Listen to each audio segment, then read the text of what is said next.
नमस्कार, मैं हूं गंगेश कुंजन।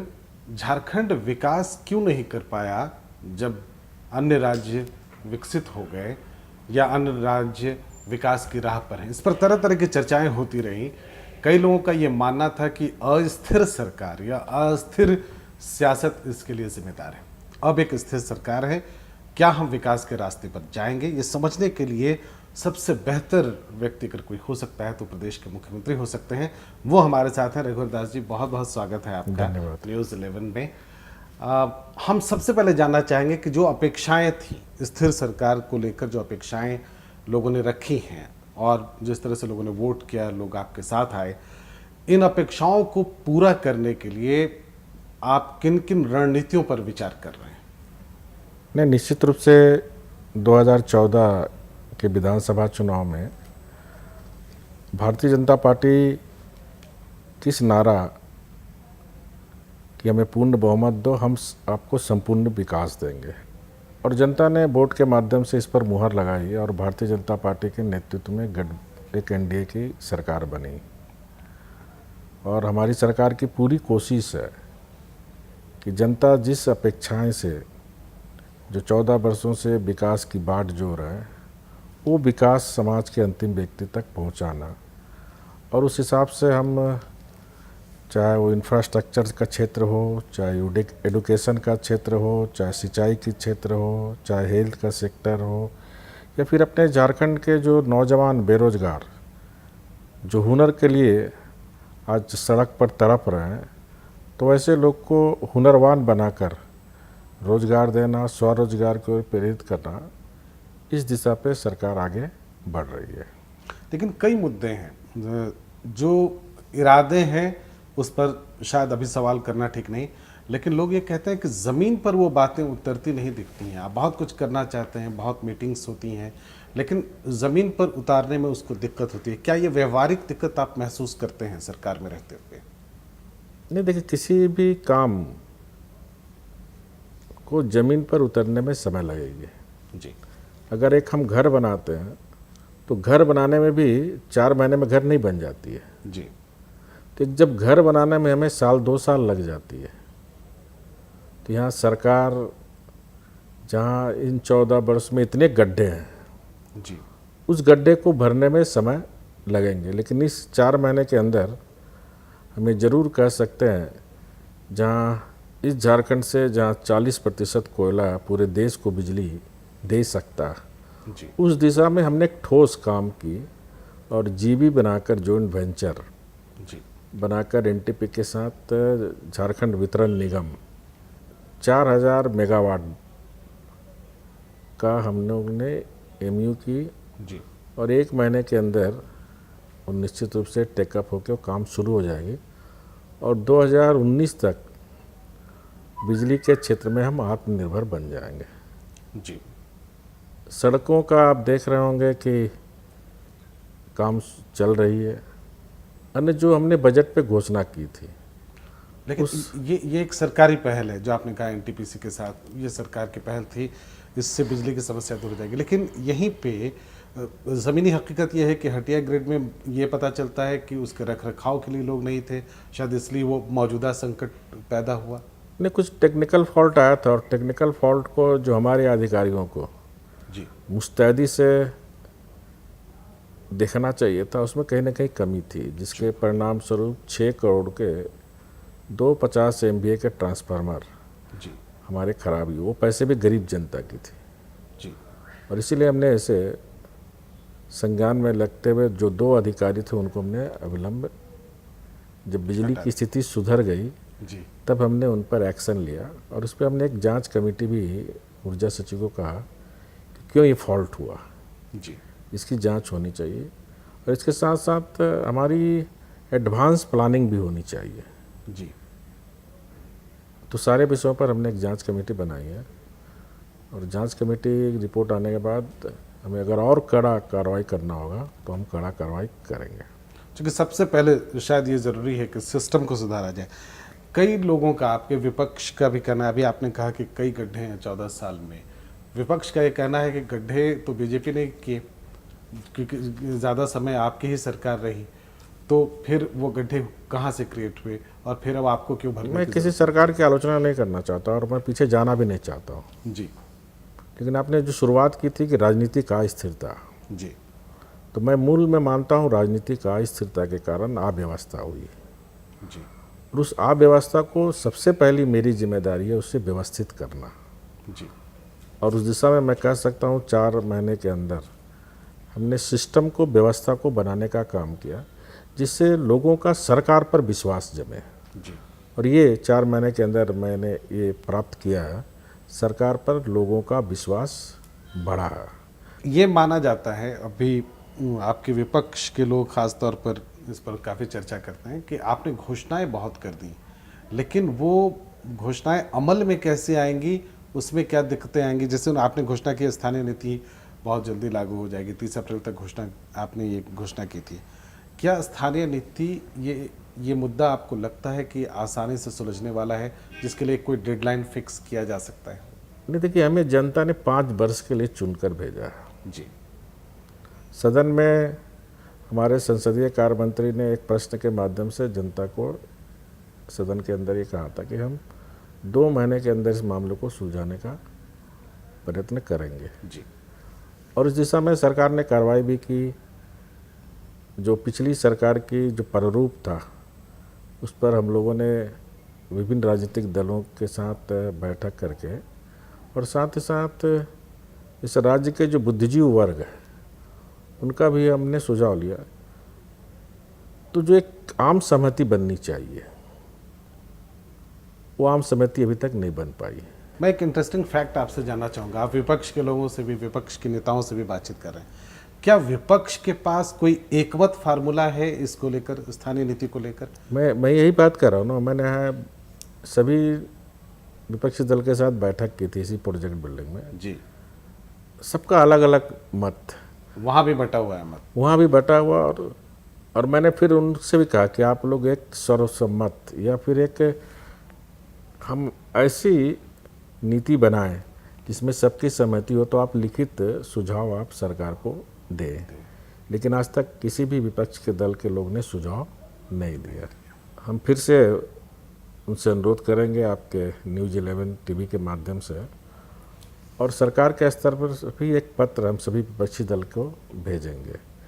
इसके साथ ही साथ हमारी मंशा है कि जो ट्रैवल एडवाइजरी कमेटी है जी जिसकी पहली बैठक इस सरकार की 20 तारीख को होने जा रही है, उसमें भी इस मुद्दे को हम ले जाएंगे। जी हमारी सरकार की कोशिश है कि एक आम सहमति है, एक बहुमत वाली नीति बने, ताकि इस पर फिर कोई क्वेश्चन ना न्यायालय के द्वारा हो ना किसी राजनीतिक दल के द्वारा हो। और इस राज्य के हित में एक ऐसी स्थानीय नीति की परिभाषित हो जहाँ सबों के हित की चिंता हो।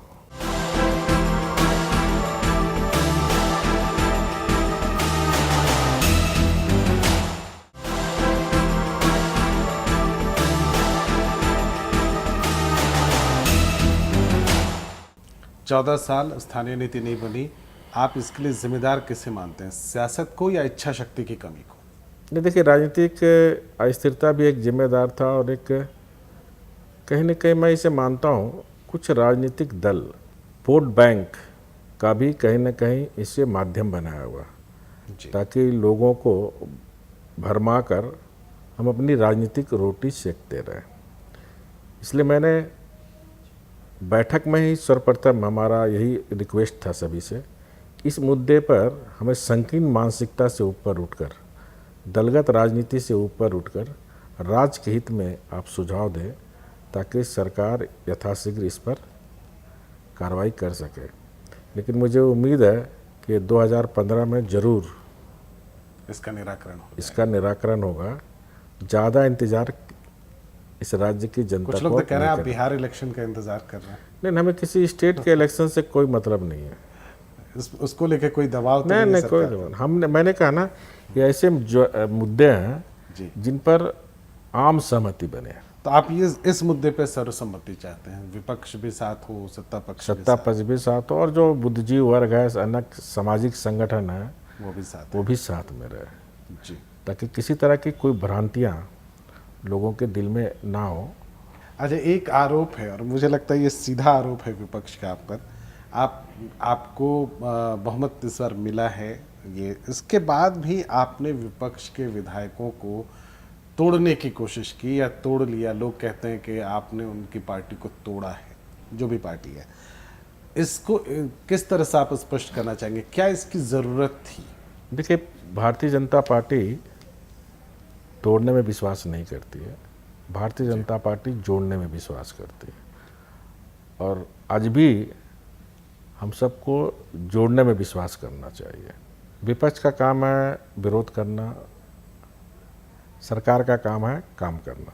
जी 2/3 उनके कार्यकर्ता, 2/3 उनके एमएलए जी स्वयं आए भारतीय जनता पार्टी के पास, और संविधान और 10वीं अनुसूची में प्रावधान है, कोई दल का 2/3 नेता कार्यकर्ता, 2/3 एमएलए जुड़ता है। जुटता है तो कहीं से भी विधि सम्मत या संविधान सम्मत नहीं कहा जा सकता। लेकिन इससे तो लोग बहुत डर गए हैं। आप, कुछ लोगों का कहना है कि आपने मंत्री का एक पद इसलिए छोड़ रखा है कि शायद दूसरे दल पर भी आपकी निगाहें हैं। जिन लोगों को भी इस राज्य की चिंता है, जी जो आने वाले जनरेशन का भविष्य का चिंता है, जो राजनीति को व्यापार नहीं बनाया, जिसने राजनीति को एक मिशन माना, सेवा का माध्यम माना, अगर वैसे लोग आते तो आज भी भारतीय जनता पार्टी उनको गले लगाने को तैयार है। ये अभी भी आमंत्रण है एक तरह का, या हम इसको नहीं, माने? आज भी आमंत्रण है।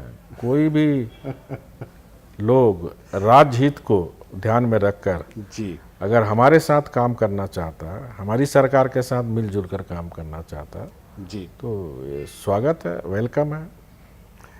तो अभी ये, लेकिन मंत्री पद एक खाली रखने के पीछे ये मंशा तो नहीं है? नहीं नहीं, कोई मंशा नहीं है। जी देखिए, ये सरकार की प्राथमिकता है कि हम कब मंत्रिमंडल बनाए, कोई हमारी संवैधानिक बाध्यता भी नहीं है। एक गंभीर मसला है, वो मसला लॉ एंड ऑर्डर को लेकर है। नक्सलियों ने बच्चों को उठा लिए, गंभीर मसला है ये, और हमारी सरकार उसको लेकर बहुत संवेदनशील दिखनी चाहिए। क्या आपको लगता है कि इसको लेकर सारे कदम, ज़रूरी कदम, आवश्यक कदम उठाए गए हैं, और किस तरह से उनको उससे मुक्त किया जा सकता है? कोई रणनीति है आपके पास? देखिए, राज्य गठन होने के बाद पहली बार सितंबर 2014 में घटना घटी। जी हमारी सरकार नहीं थी, सरकार हेमंत सोरेन, कांग्रेस, आरजेडी की सरकार थी। फिर भी सरकार बनने के साथ हमारे ये बात संज्ञान में आई और हमने इसको गंभीरता से ली। और अभी हाल में जब स्कूल चले अभियान में, तो गुमला के उन क्षेत्रों में ही मैंने गया, स्थानीय लोगों से ही बात की और प्रशासन के लोगों से ही बात की। जी तो एक ऐसा क्षेत्र है जी गुमला का जो कटी हुई है, और वह एक पुल हो जाने से हमारा प्रशासन का वहाँ आना जाना हो सकता, तो फिर पुलिस के पैकेट में आ सकता। जी वो गांव थोड़ी कटी हुई है, अच्छा जिसके कारण प्रशासन शासन वहाँ जाने में काफ़ी कठिनाई है। और हमने निर्देश दिया कि अविलंब उस पुल का निर्माण के लिए डीपीआर बनाए, ताकि वहाँ पुल का निर्माण हो सके और वो गांव अछूता ना रहे, जी चाहे वो विकास के दृष्टिकोण से हो या प्रशासनिक दृष्टिकोण से, लॉ एंड ऑर्डर के दृष्टिकोण से। जी और हमने उस सभा में भी गुमला में कहा कि अगर नक्सलवाद के लोग, अगर सही में नक्सलवाद के लोग हैं, तो वो आइडियोलॉजी की राजनीति करते हैं और किसी छोटे बच्चे को ले जाकर उनके भविष्य का खिलवाड़ करते हैं। ये नक्सलवाद के नाम पर प्योर गुंडागर्दी है, और गुंडागर्दी किसी कीमत पर बर्दाश्त नहीं की जाएगी, क्योंकि हमने ये संकल्प लिया अब इस राज्य में कानून का शासन चलेगा। और मैं आपको आश्वस्त करना चाहता हूँ जी कि 5 वर्ष के अंदर इस राज्य में जिन समस्याओं के कारण ये संगठन पनप रहे हैं, उसका एक कारण है बेरोजगारी, दूसरा कारण है डेवलपमेंट, जी तीसरा कारण जो स्थानीय प्रशासन का उन क्षेत्रों में नहीं जाना। जी और इनको ध्यान में रखकर हमने नियुक्तियों का काम शुरू कर दिए और 4 महीनों के अंदर 2002 के बाद शिक्षकों की नियुक्ति इस राज्य में नहीं हुई थी। जी तो ऐसे विपक्षी दल को मैं बताना चाहता हूँ 2002 के बाद पहली बार 4 महीने के अंदर हमारी सरकार ने 5000 नियुक्ति की जिसकी जी प्राथमिक शिक्षा में, जिसमें 800 अल्पसंख्यक स्कूल के उर्दू शिक्षक। जी टीचरों की बहाली की भी प्रक्रिया इस महीने से फिर शुरू हो रही है।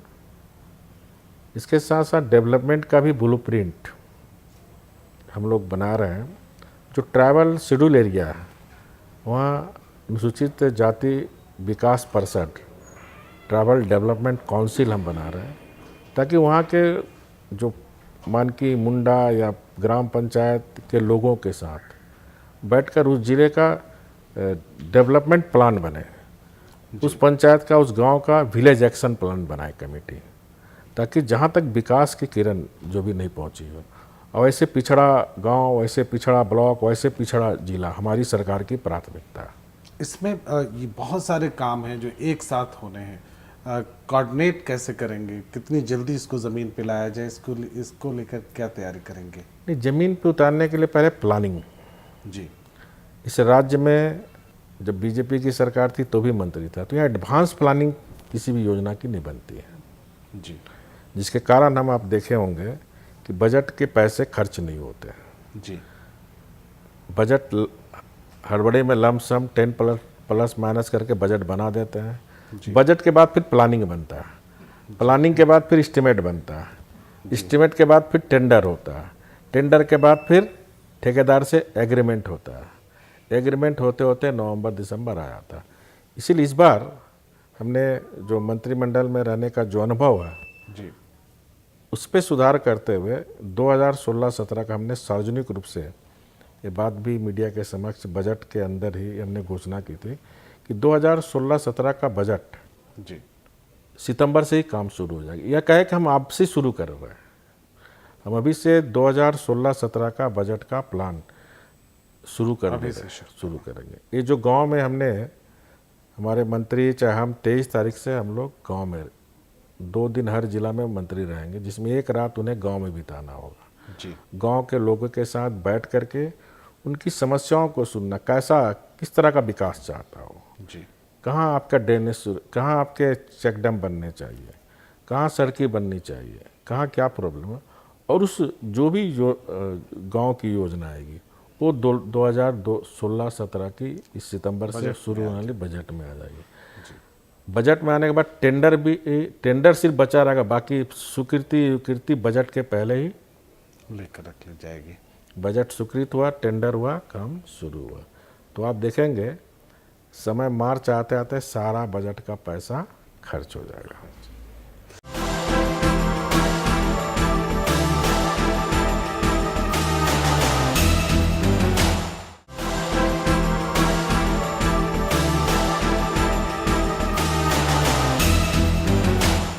एक नई शगल है, ये अच्छी बात नहीं है।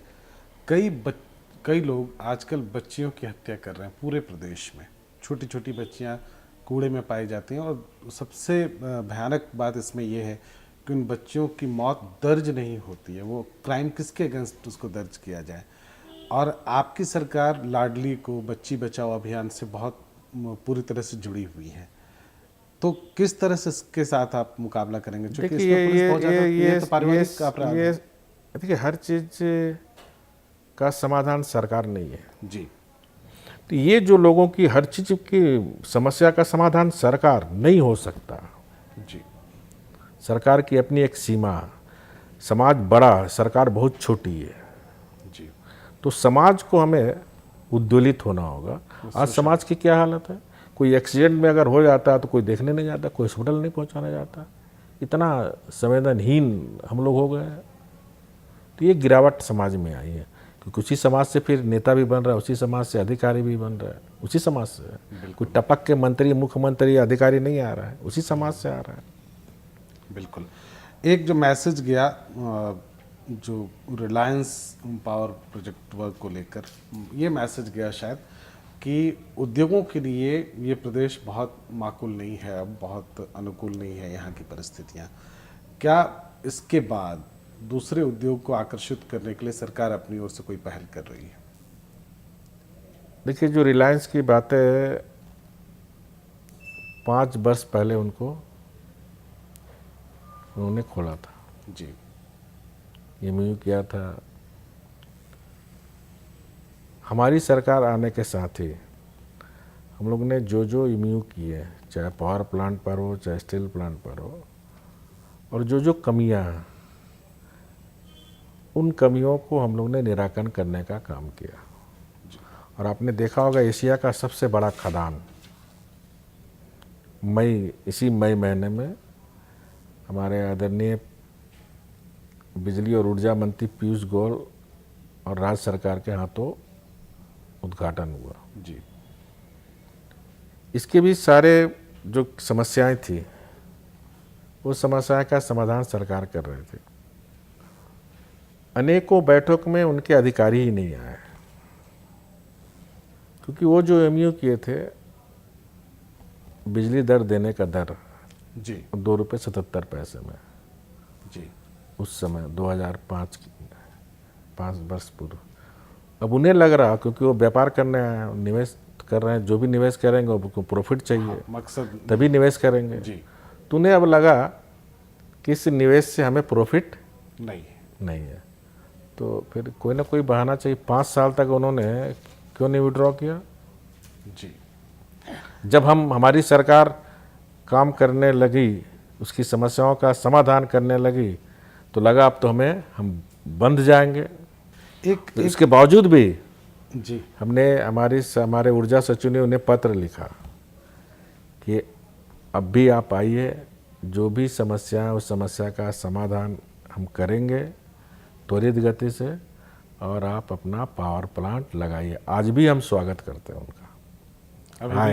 अभी भी आप उनको आमंत्रित करते हैं। कुछ अहम मसले हैं जिस पर बहुत संक्षिप्त जवाब भी काफ़ी होगा। झारखंड का नक्शा बिहार नहीं दे रहा, उसके लिए सरकार कुछ कर रही है? देखिए, सरकार बनने के साथ उस समय मुख्यमंत्री थे बिहार के माननीय जीतनराम मांझी जी। एक अंतर्राज्यीय परिषद की बैठक बिहार में ही हुई थी, जिसमें हमारे होम मिनिस्टर आदरणीय राजनाथ जी आए थे। उस बैठक में भी मैंने उस मुद्दे को उठाया, लंच के समय भी मैंने इस मुद्दे को उठाया। तो माननीय मुख्यमंत्री तत्कालीन जीतनराम मांझी ने कहा नहीं, हम नक्शा दे देंगे, और मेरे सामने अपने चीफ सेक्रेटरी को उन्होंने आदेश भी दिया। जी लेकिन एक 15-20 दिन के बाद ही राजनीतिक घटनाक्रम चक्र हुआ। जी नीति आयोग की बैठक, पीएम के यहाँ एक बैठक में, नीति आयोग की बैठक में पीएम के हमने आदरणीय नीतीश कुमार वर्तमान मुख्यमंत्री जी से भी अनुरोध किया कि बहुत सारे झारखंड राज्य से इशू है, उस पर दोनों चीफ सेक्रेटरी बैठ जाए, लेकिन तब तक हमें वो नक्शा, हमारे जो ज़मीन का भूमि अभिलेख है, वो हमें दे दे। तो उन्होंने कहा कि नहीं ठीक है, दोनों चीफ सेक्रेटरी बैठ जाए। इस बीच हमारे जो भूमि सुधार मंत्री है बावरी जी भी गए जी पटना, जी कंसर्निंग मंत्री से मिले भी, लेकिन उनका कहना था कि एक साथ जब बैठक होगी तभी इस मामले का भी निष्पादन होगा। तो आपके माध्यम से हम नीतीश कुमार जी से, मुख्यमंत्री जी से अनुरोध जरूर करेंगे, बाकी की बैठक के लिए चीफ सेक्रेटरी दोनों स्तर बैठे हैं, ये कोई बहुत बड़ा मुद्दा नहीं है जी। और 14 वर्ष से भूमि अभिलेख का सारा कागजात जो बिहार के लिए कोई ज़रूरत नहीं है, तो कम से कम हमें दे दें, ताकि हम यहाँ के जो भूमि अभिलेख ने कारण जो देख रहे हैं काफ़ी समस्या, रांची को अगर हम देखें जो लैंड ऑर्डर बिगड़ रही है, तो है ज़मीन, तो हमें सहूलियत होगी। फिर भी हम कोशिश करेंगे, बात भी करेंगे मुख्यमंत्री से कि जल्द से जल्द ये हमें भूमि अभिलेख। हम बिहार में भी दिख रहा है, उम्मीद करते हैं कि नीतीश कुमार जी आपकी बात सुन रहे होंगे। एम्स कहाँ बनाने की योजना है? 2 चीज़ें हैं, एक तो बृहत्तर रांची की बात होती है और उसके लिए ज़मीन अधिग्रहण की बात होती है। अब एम्स कहाँ नहीं, एम्स के बारे में भी आपको जानकारी होगी। सरकार बनने के समय ही एम्स झारखंड को अलॉटमेंट हुआ, तो पिछली सरकार में ज़मीन को लेकर झगड़ा चल रहा था, कोई बोकारो बोल रहा था, कोई दुमका बोल रहा था, कोई रांची बोल रहा था। हमने बैठने के साथ ही, क्योंकि संथाल परगना काफ़ी उपेक्षित जगह अभी भी जी, और हमने देवघर में ज़मीन आवंटन भी कर दिया जी जी, और भारत सरकार के स्वास्थ्य मंत्री नड्डा जी से मिलकर हमने उनको इस बात की जानकारी भी दे दी और सरकार के स्तर से चिट्ठी भी गई।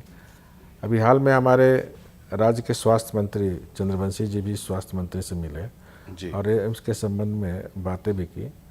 तो हमें भरोसा है कि जल्द से जल्द वहाँ की टीम आएंगे, ज़मीन की देखेंगे। फिर आखिरी सवाल, पर्यटन को लेकर प्रधानमंत्री मोदी भी बहुत बात करते हैं, आपके भी प्राइम फोकस एरिया में है वो, लेकिन पर्यटन के लिए यहाँ जो मुश्किलें हैं वो लॉ एंड ऑर्डर से जुड़ी हुई हैं। क्या पर्यटन को उद्योग के रूप में यहाँ विकसित करेगी सरकार?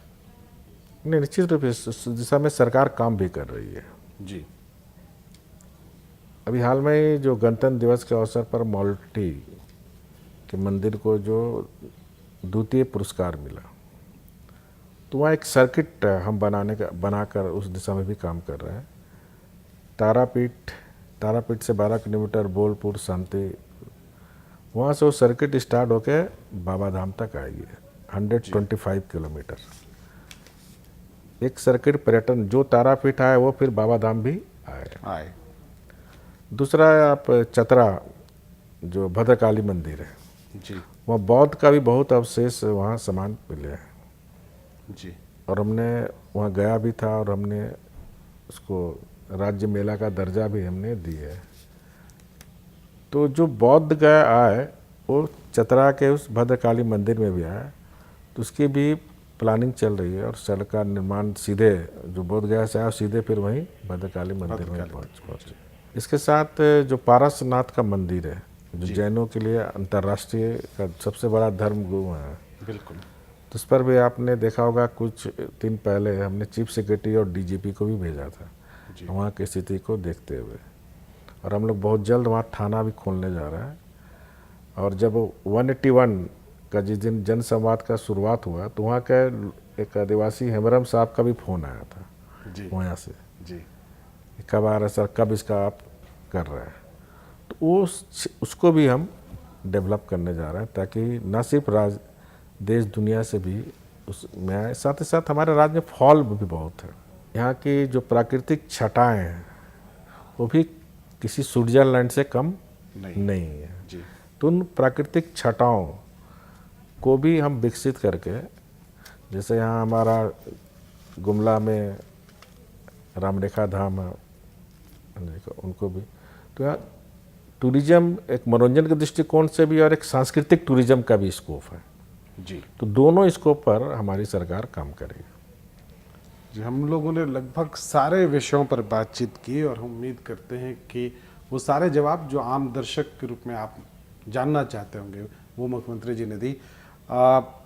ये इत्तेफाक है कि हम जिस दोनों के शर्ट के कलर एक जैसे हैं, लेकिन और ये सिर्फ इत्तेफाक है, लेकिन जो जवाब मिले हैं मुझे लगता है आप उससे संतुष्ट हुए होंगे। सारी बातचीत के लिए हम आपका और समय निकालने के लिए बहुत बहुत धन्यवाद। हम उम्मीद करते हैं कि स्थायी सरकार से जो आपकी अपेक्षाएं हैं वो पूरी होंगी और ज़मीन पर वो सारी बातें दिखेंगी जिसकी अभी अभी चर्चा मुख्यमंत्री जी ने की। फिलहाल इतना ही, इजाज़त दें, नमस्कार।